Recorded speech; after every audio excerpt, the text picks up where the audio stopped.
Good evening and welcome to Kyler's Country Kitchen. Now this evening we're going to be continuing on with our breakfast brunch menu. We looked at making toast the other day. This evening we're going to be looking at a dish that is quite simple really, and it's what it is making a bowl of cereal. That's correct. Now, what we're going to do for making a bowl of cereal, it's something that you might think is a very quick and easy thing to make. Well, let me tell you this, we never compromise quality for time. It may be simple, it may be quick, but there are various things that we need to make sure that we're doing to ensure that our guests are enjoying the best bowl of cereal that they can. Now, the first thing to ensure that we have is the right cereal. Okay, we don't want any out Tesco value nonsense in Kyler's Country Kitchen. We're using Kellogg's Just Right, and today we are hoping that the bowl of cereal will be just what it says in the box, just right. Now, similar to the bread, the last thing a guest wants to do is get a first spoonful of his Just Right and realise that, hold on a minute, this is just wrong because it's stale. Okay, you can't just pick up a box that's been sitting in the cupboard for 3,000 years. Okay, it must be fresh, it must be new. You will see that I use a fresh box for every bowl that I make. Okay, so what we do is insert the finger and slide across just to open that. Okay, now we're having a bit of, if you find that you're running into difficulty, remember, utensils are your friend. You just take a knife, flick it over and use the reverse of the knife just to slip straight across like that. You will find absolutely no problem opening the box.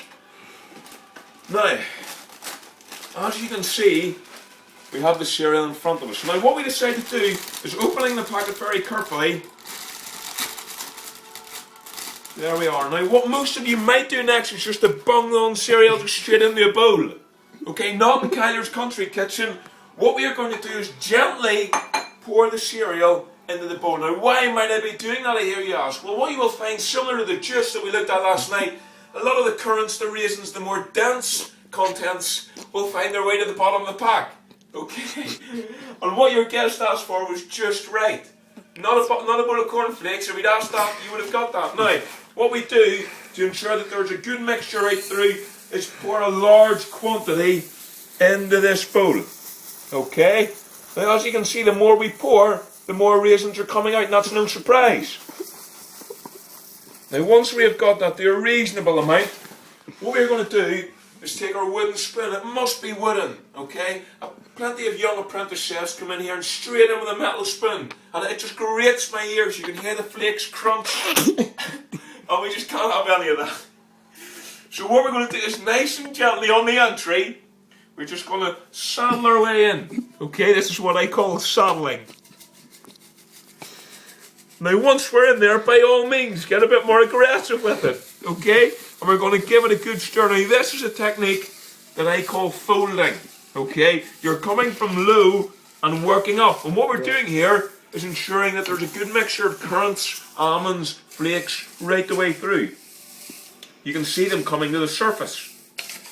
We are nearly ready to go. Now from this position, what a lot of people may do is lift their breakfast bowl and just tip the whole thing into that bowl. Okay, now we can't have any of that because again, we want bran flakes in their entirety. Okay, we don't want any half flakes in this bowl, it must be just right. Now, what you will see that I do is using the spoon, I gently sieve some over. Okay, you can see me just sieving those in and it'll go in very easy, very nicely. Okay, now before we do anything, you will remember that clutter is our enemy in Kyler's Country Kitchen. So what we must do is get rid of this bowl. We don't need it any longer. Just leave it over there. Give it a quick sweep. Okay, you don't need to spend time getting a dishcloth and wait. You know, we're still in work. It's a work in progress. Now, the next thing which really makes the bowl of cereal is the milk. Okay, and I had picked the milk this morning from several of our Angus cows out the back. Okay. Again, a very common mistake among many of my young apprentice chefs is just to pour the milk straight into the middle. But I mean, what the guest ends up with is they take their spoon, they go for the edge first, and it's dry, there's no milk. So what we must do is ensure that there is a good even spreading of the milk throughout the bowl of cereal.